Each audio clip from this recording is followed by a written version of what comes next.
Si Yusuke Urameshi ay isang rebelding binatilyo na walang pakialam na magkaroon ng problema upang ipagtanggol ang mga dahilan na pinaniniwalaan niya.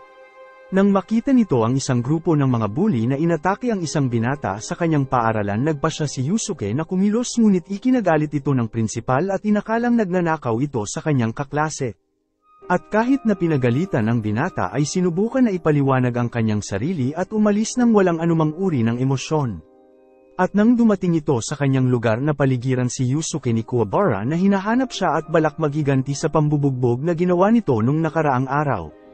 Gayunpaman, ang plano ng lalaki ay hindi nagtagumpay at muli nauwi sa pambubugbog sa kanya. Tumanggi ito na tumanggap ng tulong mula sa kanyang mga kasama dahil gusto nitong talunin ang kanyang kalaban ng mag-isa at nangangarap na matalo ito balang araw. At dahil nagalit sa nangyari sa paaralan, kinuha ni Yusuke ang pagkakataon na ilabas ang lahat ng kanyang galit sa lalaki at umalis nang napagtanto nito na hindi na makatayo ang kanyang kalaban. At ilang kilometro ang layo, habang naghihintay sa isang traffic para gumalaw, isang truck driver ang inatake ng isang lumilipad na insekto na sumalakay sa kanyang katawan at nagsimulang kontrolin siya at naging sanhi ng isang malubhang aksidente. Samantala, si Yusuke ay nagpasyang kumain sa restaurant ng kanyang magulang kasama si Keiko na kanyang matalik na kaibigan na labis ang galit sa gulo na ginawa ng binata sa paaralan. At dahil hindi nito sinasabi kung bakit siya nakikipaglaban, ng lahat ng estudyante ay natatakot sa kanya at naniniwalang isa siyang bully. Gayunpaman, ang binata ay walang pakialam sa kung ano man ang iisipin ng iba at kalmadong naglalakad sa kalye nang dumaan ang truck sa kanilang lugar. Ang sasakyan ay malapit ng masagasaan ng isang bata, ngunit tumakbo si Yusuke upang iligtas ito at nauwi ito sa pagsagasa sa kanya. At sa mga sandaling yon, ang kaluluwa ng binata ay umalis sa kanyang katawan at natuklasan nito na siya ay patay na. At habang dinadala ang kanyang katawan sa ospital, lumitaw si Botan, isang gabay mula sa mundo ng espiritu, at tumanggi si Yusuke na sumama. Gayunpaman, pagkatapos suriin ang batang niligtas niya, hiniling ng binata kay Botan na dalhin agad ito sa impyerno. At nang marinig niya ito, ipinaliwanag niya na ang pagkamatay ng lalaki ay hindi inaasahan sa mundo ng espiritu at walang lugar sa kanya kahit sa langit pa o impyerno. Kaya nagpasya si Botan na dalhin siya sa mundo ng espiritu, at pagkatapos na tumawid sa isang malaking ilog na kilala nito si Koenma na may pananagutan sa paghihiwalay ng mga kaluluwang napupunta sa langit at sa mga kaluluwang napupunta sa impyerno. Pagkatapos ay sinabi ng lalaki sa kanya na bubuhayin siyang muli nito at bilang kapalit ang binata ay magiging isang supernatural na detective.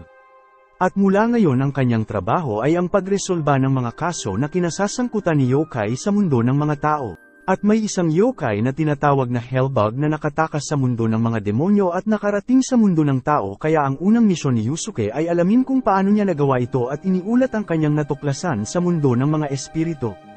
At kahit pa alam niyang magandang alok ito, nang pasya si Yusuke na tanggihan ng trabaho dahil ayaw nitong kontrolin ng sinuman. Gayunpaman, nang dumating ang araw ng kanyang pagbabalik at nagkaroon siya ng pagkakataon na makita ang maraming tao kasama si Kuwabara na labis nagdadalamhati sa kanyang pagkamatay, nagbago ang isip ng lalaki. At sa gabing yun, ang kaparehong grupo sa paaralan ay nagsimula muling mambuli, at sa mga sandaling yun ang insekto mula sa mundo ng demonyo ay pumasok sa kanyang katawan at nagsimula itong lumaban. At sa panahon ng labanan, natamba ni Corino ang isang motorsiklo at nagsimulang tumulo ang tangke ng gasolina na nagdulot ng isang malaking pagsabog. At nang marinig ang ingay, sumugod si Kuwabara upang alamin ang nangyari at nakita si Corino na tila sinasapian. At bago pa muling mabuhay, nakatanggap si Yusuke ng mensahe mula kay Koenma at natuklasan na ang kanyang tahanan ay nasa panganib dahil sa lalaking sinapian. Ang apoy na nilikha ng pagsabog ay kumalat at ang bahay ni Yusuke ay nagsimulang masunog. At dahil natuklasan na ang katawan ng kanyang kaibigan ay nasa loob, nagmadali si Keiko na iligtas ito at nauwi ito sa pagkakakulong niya sa loob. At sa mga sandaling yun, hiniling ni Yusuke kay Koenma na buhayin na siya at nangako na bilang kapalit siya ay magiging isang supernatural na detective. At nang magising ito, iniligtas ni Yusuke si Keiko at dinala ito sa bisig ng kanyang ina. Pagkatapos ay nagpunta ito kay Corino na kasalukuyang nakikipaglaban kay Kuwabara at sa mga kasama nito. At matapos na mapatamba ang lalaki, natuklasan ni Yusuke na kailangan niyang tanggalin ang insekto sa katawan nito o kung hindi si Corino ay magiging isang yokai. At ang problema ay upang alisin ito, kailangan nitong gumamit ng espiritual na enerhiya at hindi alam ni Yusuke kung papaano ito gawin. Ang kanyang pangunahing alalahanin ay huwag matamaan ni Karino dahil kung mangyari ito siya ay muling mamamatay. Kaya nagpasya si Yusuke na gumamit ng lakas upang atali ang lalaki pagkatapos ay inihagis ito, gayunpaman hindi nagtagal bago nakawala si Karino at nabutas ang isang gas cylinder at sa oras na dumikit ito sa apoy ay nagdulot ulit ng isang malakas na pagsabog.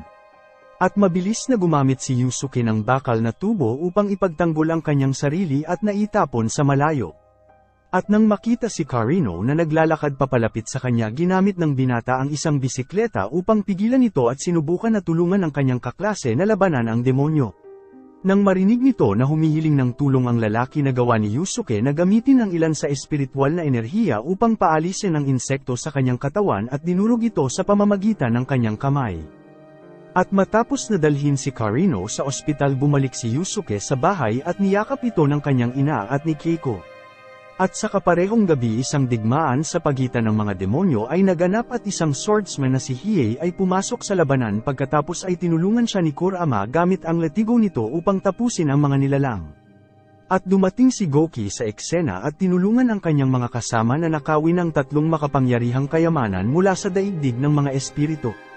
At nang malaman nito ang nangyari, ipinaalam ni Koenma kay Yusuke ang kanyang susunod na misyon at pagkatapos ay sinimulang siyang sanayin upang magkaroon nito ng kakayahan na talunin ang mga yokai. Ang kanyang unang gawain ay matutunan kung paano gawin ang isang teknik na tinatawag na ray gun na binubuo ng pagkonsentra ng malaking halaga ng espiritual na enerhiya sa kanyang hintuturo at pakawalan nito. Gayunpaman, hindi nagtagumpay si Yusuke sa kanyang pagsasanay at sa pamamagitan ng salamin na tuklasan ni Koenma na ginamit ni Goki ang Gaki Ball na ninakaw nito sa mundo ng mga espiritu upang ikulong ang kaluluwa ng grupo ng mga bata. Kaya kailangan ni Yusuke na mahanap ito bago pa sila lamunin ng yokai. Gayunpaman, kahit na matapos ang paglalakad sa buong lungsod, hindi mahanap ni Botan ang enerhiya ni Goki at nagsimulang maghinala na nagawa niyang itago ito.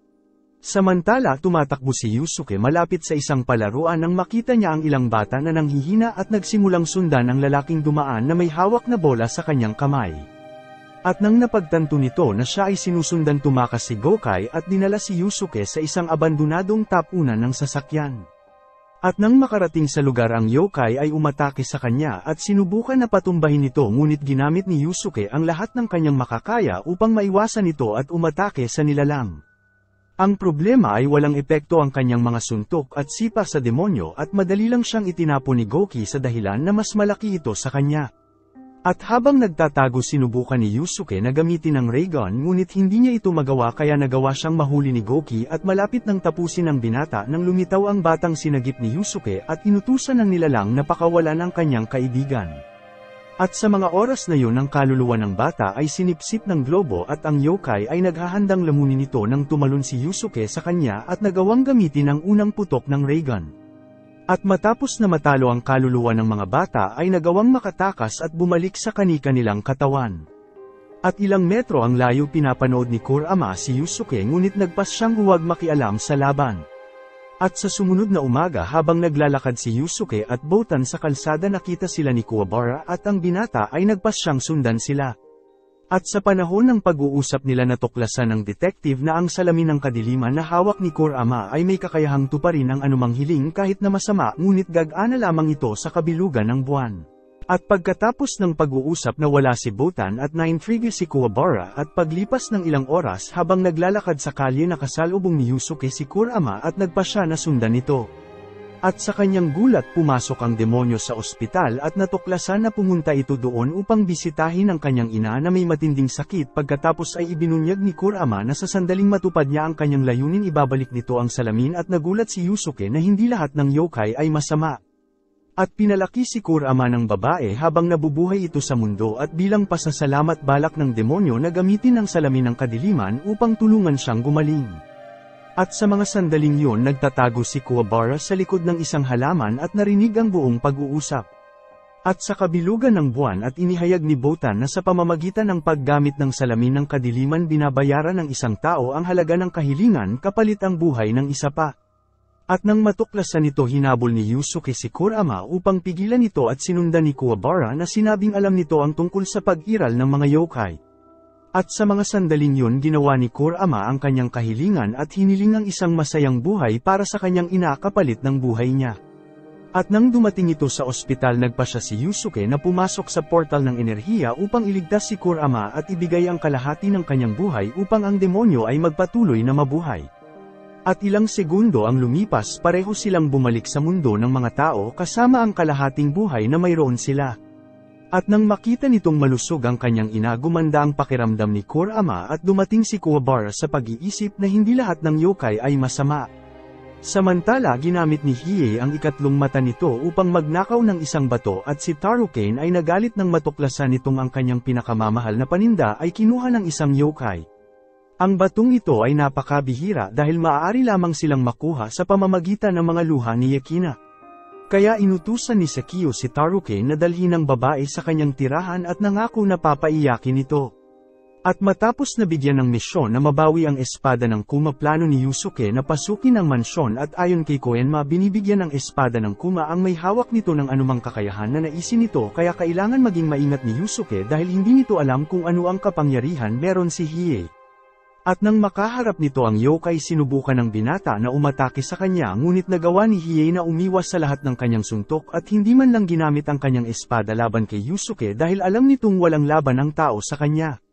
Habang dumating si Tarukane sa mansyon ni Sekio at natuklasan na ang lalaki ay gumawa ng isang arena para sa mga yokai upang labanan ang isa't isa. At gamit lamang ang 30% ng kanyang lakas tinapos ni Taguro ang isang demonyo gamit ang isang suntok at hinati ang katawan nito sa dalawa. Nais ni Sekio na ipasok si Yakina sa arena kasama ang isa sa kanyang mga demonyo gayunpaman sa mga oras na kukunin nila ang batang babae na pagtanto ng negosyante na nagawa nitong makatakas. Ang katotohanan ay nagpa siya ang isa sa mga empleyado na tulungan siyang makatakas ngunit natagpuan sila ni Elder na nagtatago sa helicopter at naghihintay sa kanila. Ang maliit na lalaki ay ginamit ang kanyang mahabang daliri upang tapusin ang lalaki at pagkatapos ay muling nahuli si Yakina. At matapos na makakuha ng luhang bato para kay Tarukane nagpadala si Sekio ng isang grupo ng mga yokai upang paalisin si Yusuke at Hiei upang matiyak na ligtas makakauwi ang negosyante. At sumunod na umaga inihayag ni Botan na mula sa araw na yon magkakaroon si Yusuke ng isang martial arts mentor upang turuan siya kung paano gamitin ang kanyang espiritual na enerhiya. At pagkatapos lumitaw si Kuwabara at sinabi na siya rin ay makikibahagi sa pagsasanay kaya pareho silang dinala sa templo ni Genkei at hinamon ng matandang babae si Yusuke sa isang laban. Mabilis na umatake ang binata sa kanya ngunit hindi niya nagawang matamaan ito at matapos na iwasan ang mga atake pinatumba siya ni Genkei sa isang sipa at hindi nagtagal na gawa ni Yusuke na kopyahin ang kanyang diskarte. Gayunpaman sa pagtatapos ng laban siya ay ganap na natalo at pumunta upang tignan ang kanyang kaibigan. Ang pagsasanay ni Kuwabara ay binubuo ng pagbasag ng isang malaking bato gamit ang kahoy na espada ngunit naniniwala si Yusuke na ito ay imposibleng misyon. At habang nagsasanay sila sa kabundukan sinimulan ni Sekio ang kanyang plano na magbukas ng isang butas na mag-uugnay sa mundo ng mga tao at demonyo at humiling ng tulong kay Taguro upang gawin ito. Hindi tulad ni Yusuke si Kuwabara ay may higit na determinasyon at nagpatuloy na nagsikap sirain ang bato kahit alam nitong malabo itong mangyari. At mula nang dumating ito sa lugar ginawa lahat ng lalaki upang lumakas at inatake ang bato hanggang dumugo ang kanyang mga kamay.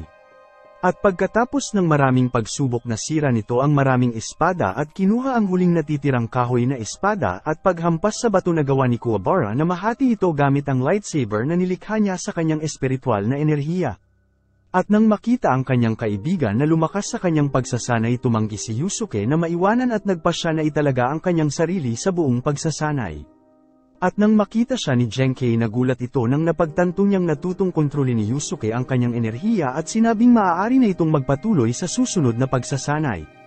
At ngayon kailangan matutunan ni Yusuke na gamitin ang enerhiyang ito para sa kanyang kalamangan at ang lahat ay humanga ng ginawa nito ang kanyang ray gun.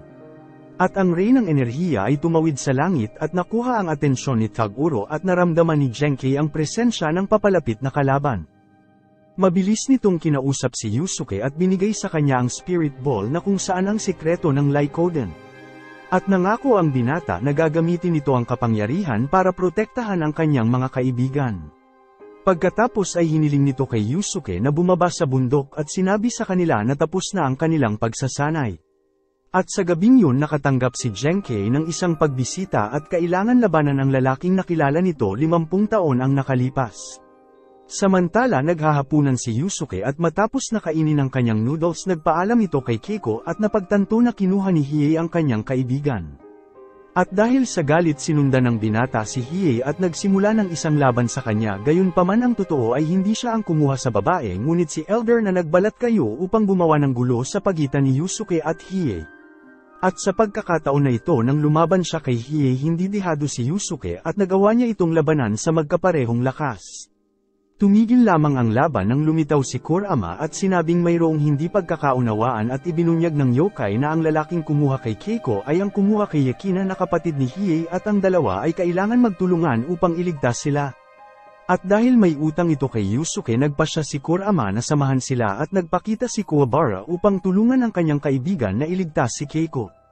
Nang biglang lumitaw ang isang mensahero na ipinadala ni Sakio at ibinunyag na naghihintay ito sa kanila at utos sa ilalim ng kanyang amo inalok sila ng lalaki na dalhin sila sa isla ng kadiliman.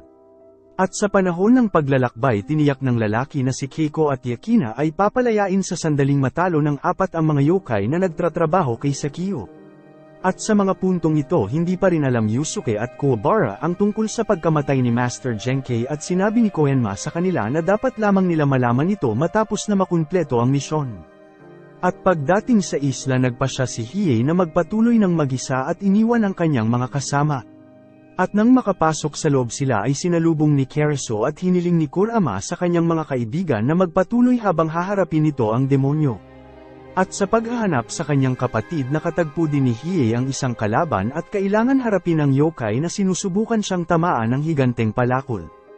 At habang nagaganap ang laban si Taro Kane at ang iba pang bilyonaryo kasama si Sakio ay inimbitahan sa kanyang isla at nagpustahan kung sino ang mananalo sa bawat laban.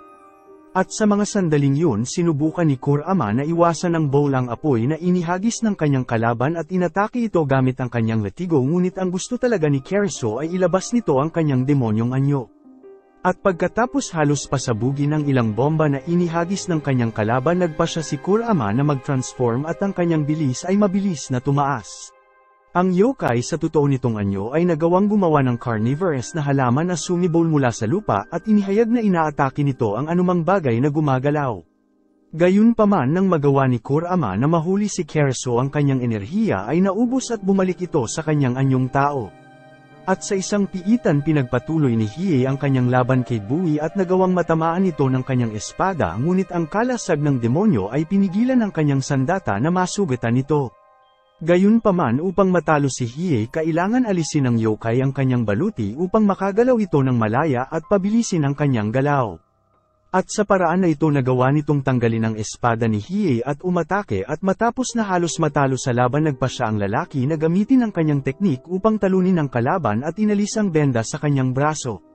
At doon isang itim na usok sa hugis ng dragon ang tumakip sa kanyang katawan at nilamon si Bui at nag-iwan sa katawan nito na ganap na nasunog. At dahil walang alam na nasa lugar ang kanyang mga kaibigan upang palayain siya nagpasya si Keiko na kumilos at nagpanggap na may sakit upang kumbinsihin ang isang guard na buksan ang kanyang selda. At dahil dito inatake niya ang lalaki at nauwi ito sa pagkawala ng malay ng lalaki.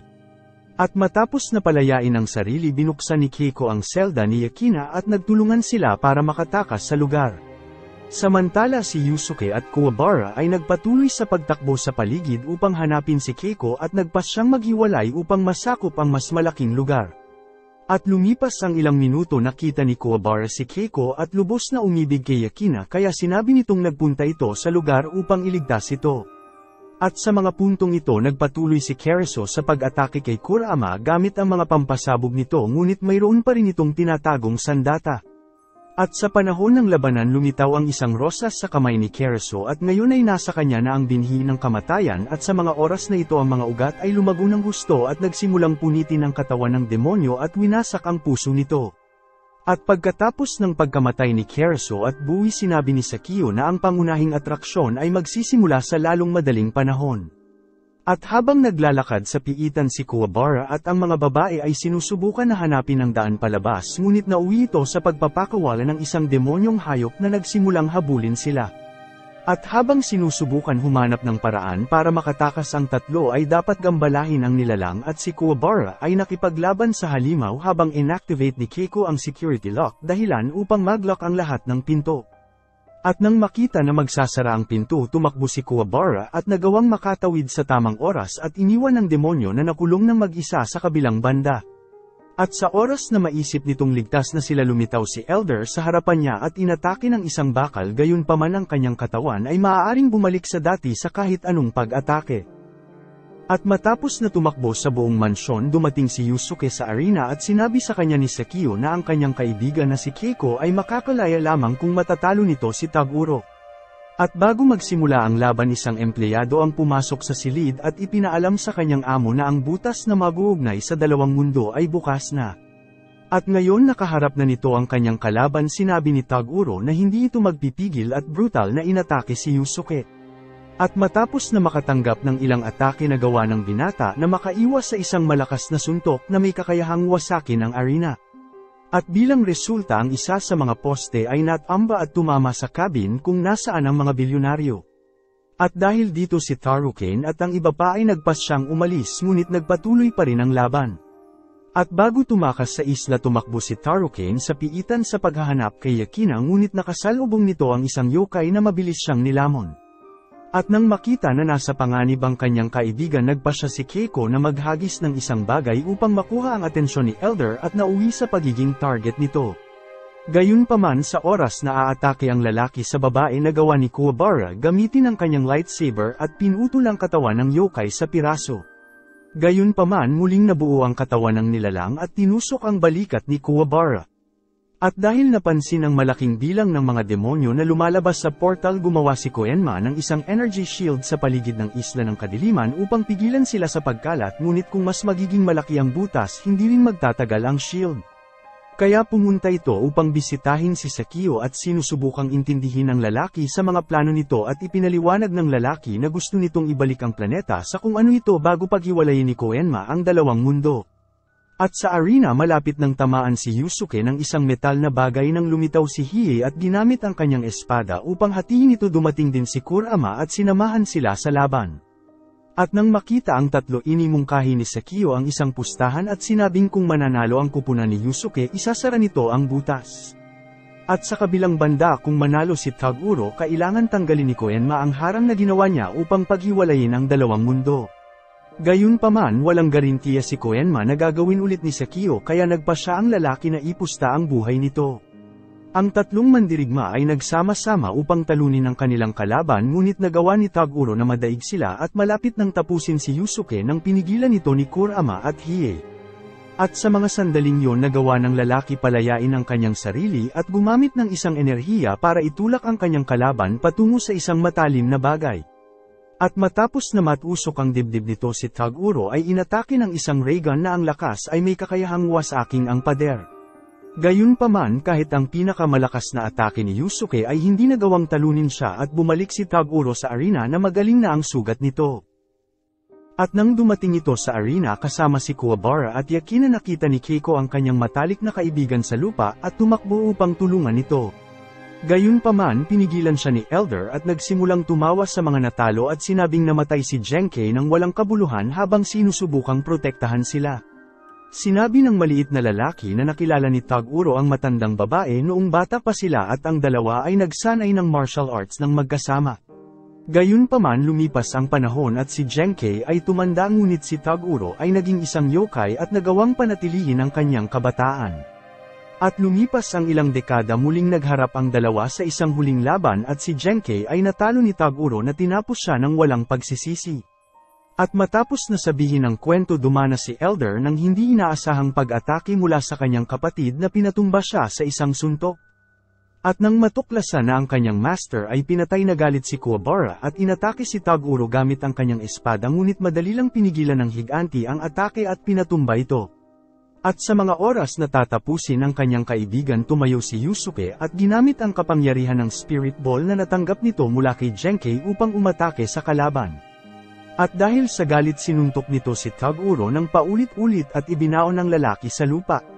Gayunpaman, nang bumalik ito, ang katon ng demonyo ay mas lumaki kaysa sa dati at kahit na ang pressure na lumalabas sa kanyang daliri ay maaaring gamitin bilang sandata. At ngayon na siya ay nasa mas malakas na anyo, hindi naapektuhan ng demonyo ng mga atake ni Yusuke at pinaramdam ni Taguro ang pakiramdam na naramdaman nito ng mga araw na naging isa siyang yokai. At nang makita na lahat ng kanyang estudyante ay nilamon ng demonyo ay naglabas ng nakatagong galit sa katawan ni Taguro at gusto nitong magdulot ng kaparehong karanasan kay Yusuke dahil sa doon lamang siya magkakaroon ng makakapareha sa laban. Pagkatapos ay nagpa siya itong tapusin ang mga babae ngunit si Yusuke at ang iba pa ay sinubukan siyang pigilan at madali lang na itaboy. At kahit pa alam niyang hindi nito matatalo ang halimaw ibinuwis ni Kuwabara ang kanyang buhay upang subukan na protektahan si Keiko at Yakina at nawasak ang tiyan nito. At nang makita ang kanyang karibal at matalik na kaibigan na tinapos tumayo si Yusuke at nilabas ang lahat ng galit upang talunin si Taguro. Ang kanyang espiritual na enerhiya ay mas tumaas kaya naghanda ito ng isang huling ray gun kung saan inilagay nito ang lahat ng kanyang lakas. At sa mga sandaling yon nagawa ni Yusuke na itapon ang pinakamalakas na ray gun at ginamit ni Taguro ang kanyang kalamnan upang pigilan ang spirit ball. At unti-unti ang kanyang katawan ay naging bato at nagpasalamat ang demonyo kay Yusuke sa paggamit nito ng kanyang buong kapangyarihan sa unang pagkakataon bago ito mamatay.